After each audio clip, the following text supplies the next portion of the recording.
Well, hello everybody. This is JDL Productions, and if you can believe it, we have come to the end of yet another year, 2022. Now, for me personally, that doesn't exactly mean much, but it does mean one thing as a collector of things, and that means that I now own more than I did the year before. So, figured I would keep up with my yearly tradition that I've pretty much been doing since 2019, and that is showing you guys pretty much all of what I acquired during the year. Now, this year was a little bit different. I only collected smoke. Well, I it was like this last year too, but I only collected smoke alarms. I didn't collect like fire alarms or anything else like that, fans or anything. Maybe next year, especially if I get a job and I have more money to collect different things, maybe I will collect more than just smoke alarms, but this year I just collected smoke alarms, and I only got 10 this year. So definitely was not my most quantity driven year, especially compared to the last 2 years. I think in 2020 I got like 36 in total, and then in 2021 I got like 25. So yeah, didn't exactly get too many this year, but I did get a few cool ones. So what I'm gonna do is pretty much just go through all of them and just sort of rank them from my least favorite to favorite. Even though I do like them all to some extent, there's some I was happier to get than others. So that's what I'm pretty much going to be doing, is just ranking them all in this video. So yeah, let's just go ahead and get started. Now, some of these I've made videos of, but I've not made videos of all of them. In fact, I think I've only made videos of like half of them. So the ones that I have not made videos of, I'll try to do somewhat of an overview of to the best of my ability. But we will go ahead and start with my number 10 pick, which is a First Alert SA150 LT. Now, you may know that I already had one of these previously. So you may be wondering, well, why did you get another one? Well, it was actually kind of a bit of a disappointing story. What happened was, I saw this on eBay, and the box that it came in was a much earlier style than the one I had previously, which this is a 1989 model. The other one that I had before is a 1992 model, so this one is a little bit earlier. But when I saw the listing on eBay and I saw the box, since it was like a much earlier design, so I thought it was an earlier model, I thought it would be like a really early model, which the very early models had like yellow test buttons as opposed to the gold buttons that these have. And I've been after one of those, and I thought that that's what this was going to be. But of course, knowing my luck with that type of stuff, it was not. It was just the boring old gold button model. And to make matters worse, if we open it up here, the batteries were exploded and I had a giant mess to clean up. Wasn't exactly as bad as some other battery explosions that I've dealt with in the past, but I mean, it was pretty bad, and I don't even think the cover closes all the way. I mean, I don't have any batteries in it, but even when I do have batteries in it, the cover still doesn't close all the way, so yeah, that's probably my least favorite find of the year. I guess it's cool to have a second SA150 LT. And I forgot to point out that I am not going to be testing any of these in this video. The more interesting ones that I'm gonna be showing you guys, I've pretty much made videos of most of them. So if you want to see them, if you want to hear them going off, just watch the videos. And any of the ones that I don't have testing videos of, if you guys want me to do testing videos of them, I'll do shorts of them. So if there are any you guys want me to test, just let me know in the comments and I'll do a short sort of testing them.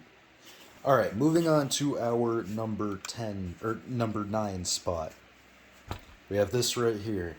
This is a American Sensors SA900. Now, if you guys have been longtime viewers of my channel, You may recognize this, and that is because I used to have a very similar one. I had an SA310, which I ended up giving to one of my friends. Now, there really isn't too many differences between this one and the SA310, but there are a few. This one is slightly earlier. I believe that the SA310 was from like 2002 or so. This one, I believe, is from like 1998. And that one did, the SA310 did code 3. This one does 4.6.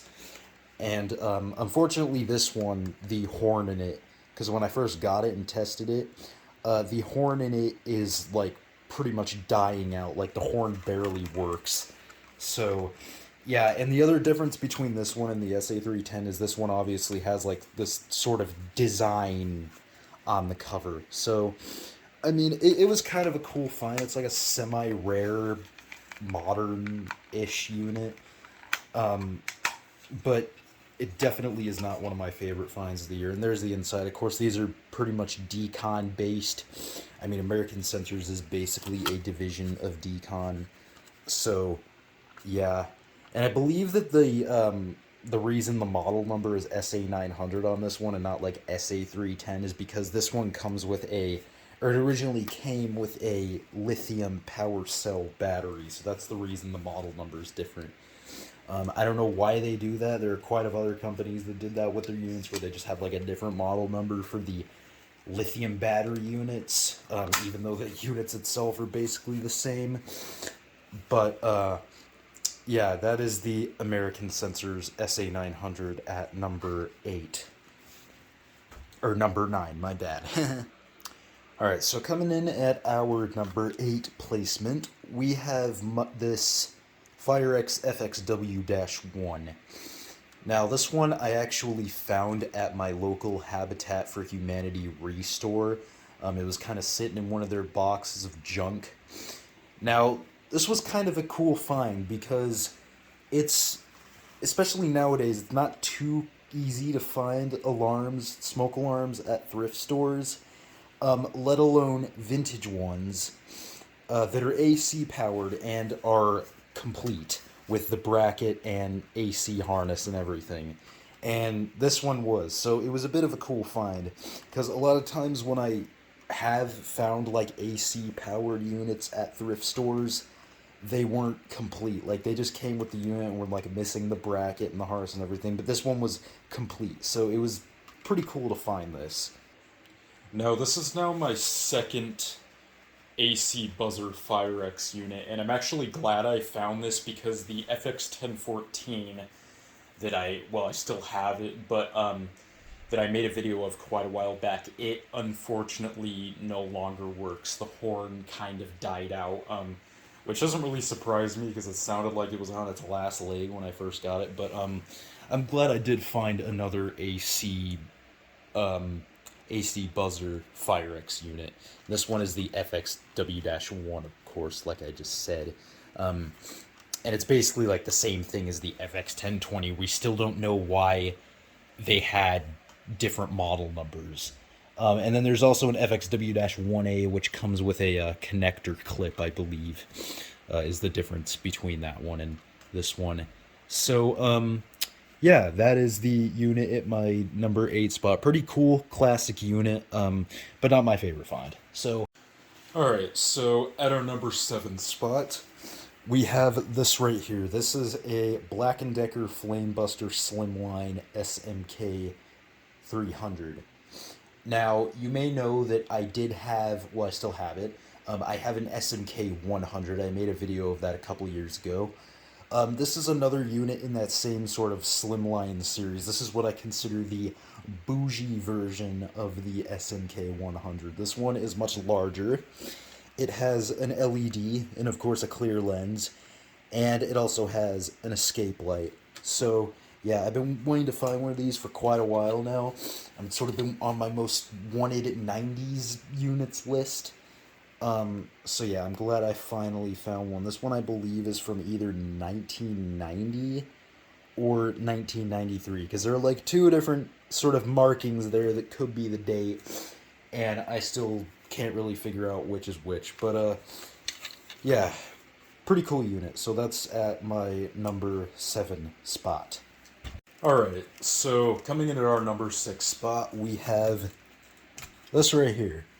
Now, this is another unit that if you are a longtime viewer of my channel, you probably recognize, and that is because I used to have one of these. Though the one I used to have was incomplete, like it didn't have its bracket or harness or anything. But this is a Firenetics Lifesaver 1255. Yes, I now own another one of these. This one I actually got from a friend of mine in the community. I got this one from BANF Vintage, which you may have seen his video of these that he uploaded a couple of years ago. I knew that he still had like another one. In fact, I think he had like 3 of them in that video, but I knew he still had more than one, so I asked if I could buy one off of him, and I did. And this is one of the ones that was like covered in paint. If you watched his video, I managed to pretty much get all of the paint off with some nail polish remover and a magic eraser, and now it looks pretty good. So yeah, I am happy to own another 1255. I'm not sure what I did with the back plate, because it also came with a back plate, but I know I do have it somewhere. But yeah, I am glad I own another 1255. And once again, thank you, Ben, for selling this to me. So, yeah, well, he didn't really sell it to me. I just paid for shipping, and yeah, he was just like, no, you don't have to pay for the rest. So, yeah, I am glad I own another 1255 now.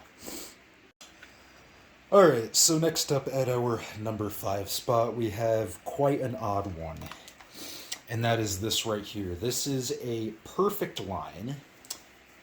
Gotta look at the box because I forgot the model number. GSD 10PS. Gas and smoke alarm. Very, very odd, obscure 70s unit. As you can see looking at it, it's pretty much the size of a single gang outlet box. And yeah, they're really odd. This part on the front here that's sort of sticking out is, I believe, the smoke sensor. And then there are 2 indicators on the front. One of them is for alarm mode, one of them is for power mode, and then here's the switch. And this one, I believe, that's a date, I think it's 1972, but I could be wrong.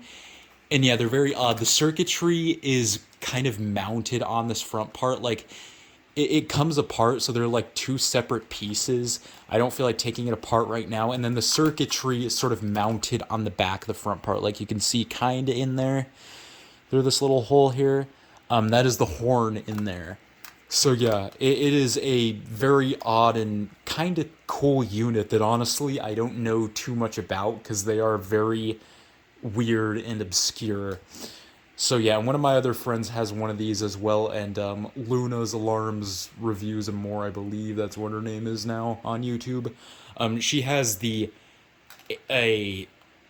wired-in version of this. So me and one of my other friends, who does not have a YouTube channel, we have the line cord version, and then Luna has the wired-in version, which is the GSD 100S. So yeah, these are very odd units and pretty cool too, so that's why this is at number 5. Yeah, that's pretty much all I can tell you about this, because these are very weird units. Alright, so next up at our number 4 spot, I was really happy to find this one, because I had them bought out from under me quite a few times, and then this one I finally managed to get my hands on. And that is this right here. This is a Universal Smoke Signal SS200. Yeah, these are pretty much 70s classic units. Pretty much one of the first, as far as I know, like, widely retail sold units, pretty much ever. That was, like, really widely sold and popular at the time.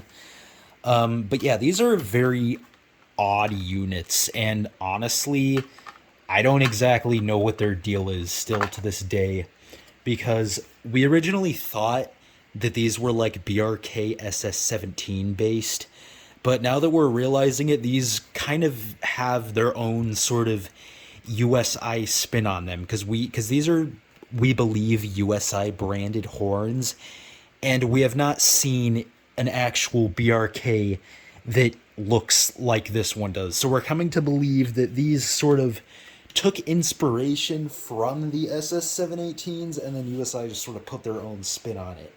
But yeah, they are very cool classic units, and I did make a video of this one, even though it was really short. I didn't talk during the video, but I tried testing it and couldn't get more, as you heard, more than like a couple of chirps out of it, because these use radium, or what am I saying? The sensor is radium, but these use 12.6 volt mercury batteries, which are no longer made. So when I tried testing it with like a 9 volt battery and like another half dead one, I guess it didn't like that, so I couldn't get more than a couple of chirps out of it. But yeah, very cool unit, classic. Glad I finally found one. So that is at number 4. At number 3, this one I did make a video of. This is a Firenetics Lifesaver 1200. This one, as you know, if you watch the video, I did get from a fellow collector in the community. Well, he's more of a fire alarm collector, but I got it from Michael Thackeray, or Bluegrass Sirens on YouTube. He posted, he had a new inbox one that he posted in the Discord server, and he was like, yo, would any of you be interested in this? And since I've been after one of these for quite a while, I offered to buy it from him, and well, here it is. So yeah, these are pretty much the first AC Firenetics units that they pretty much ever came out with. These went alongside the F900Ds, and yeah, this one I got new in box, and it pretty much uses the exact same shell as the 1255s, even though these came out much earlier. So yeah, these were of course AC only. They use Kobishi CLB26s. Yeah, overall just a very cool unit. Another pretty much 70s classic. Yeah, if you want to know more about it, go ahead and watch the video, because I did make a long video of this. So yeah, that is the Lifesaver Firenetics 1200 at number 3. Alright, so coming in at our number 2 spot, we have, and this one I did make a video of as well, we have my Newtone Scoville S181-L. This one, if you saw the video, of course, is ESL 706 based. 706-2 based, I believe, or 1, whatever one's the line cord model. And yeah, I was really happy to find this. I've been wanting a Newtone unit for quite a while prior to finding it. And yeah, this one's pretty much a second-gen Newtone. The first one's like the original S180 and S180L. Those ones, they were a bit different. These ones came out later. These ones use actual like LED indicators, whereas the early ones used incandescent bulbs. But yeah, and I would like to find a first-gen Newtone at some point, but I am happy with this one. I'm glad I finally found a Newtone unit. Yeah, and if you want to know more about it, just watch the video, because I did make a long video of this one. So yeah, that is at number 2. Very, very cool unit. Definitely another 70s classic. And at number 1, you probably already know what it is, because I had been wanting one of these for a long time, and it was pretty much my holy grail prior to finding it. And that is the Teledyne Waterpick D2 Sonic Siren. Very, very cool unit. Probably the coolest unit I own, honestly, if I had to choose one in my entire collection. Yeah, I was very, very happy to find this. Very, very happy. I spent a lot on it, but I wanted one so bad that, you know, I just spent it. Because, yeah. And, surprisingly, after I bought this one, another one popped up soon after that Photoelectric Elevators bought. So yeah, I'm one of like 5 people now that own one of these. Nathaniel owns one. Of course, he was like the first one to buy one. Federal 3T22 has one. I have one, of course. James has one. And there was actually another one after the one James bought that came in like a lot. It was like a used one. And that one was bought by another member of the fire alarm community. I forgot what his name was. I think it was like Aiden something. I don't know if he has a YouTube channel, but he got that lot. So he also has one of these. Even though like, even though 5 people own one, that doesn't mean that these are not nearly impossible to find on eBay, because they are. This is like the first, when I bought this, it was like the first new in box one that had popped up since probably the one Nathaniel got back in like 2007. But yeah, very cool unit. Of course, they've got that sort of siren tone that alternates, which is, of course, designed for the hearing impaired so they can hear it easily. Yeah, very, very cool unit. Especially, really cool concept if you think about it, especially for its time, making like really ADA compliant units like this. So, yeah. And yeah, here they pretty much all are, the detector finds of 2022. So just to recap, my number 10 spot was the SA150LT. Number 9 was the American Sensors. Number 8 was the FireX. Number 7 was the SMK 300. Number 6 was the Firenetics Lifesaver 1255. Number 5 was the Perfect Line Gas and Smoke Alarm. I already forgot the model number. GSD 10PS. Number 4 was the Universal Smoke Signal SS200. Number 3 was the Firenetics Lifesaver 1200. Number 2 was the Newtone Scoville S181L. And of course, number 1 was the Sonic Siren. If we can get a closer shot of it. There it is. The King. I know, that was really freaking corny. But, anyways, there you have it. Those are the JDL Productions detector finds of 2022. So, yeah, we will see what next year brings in my collecting sort of career, I guess. So, yeah, that is about it. Thank you all for watching. Hope you enjoyed.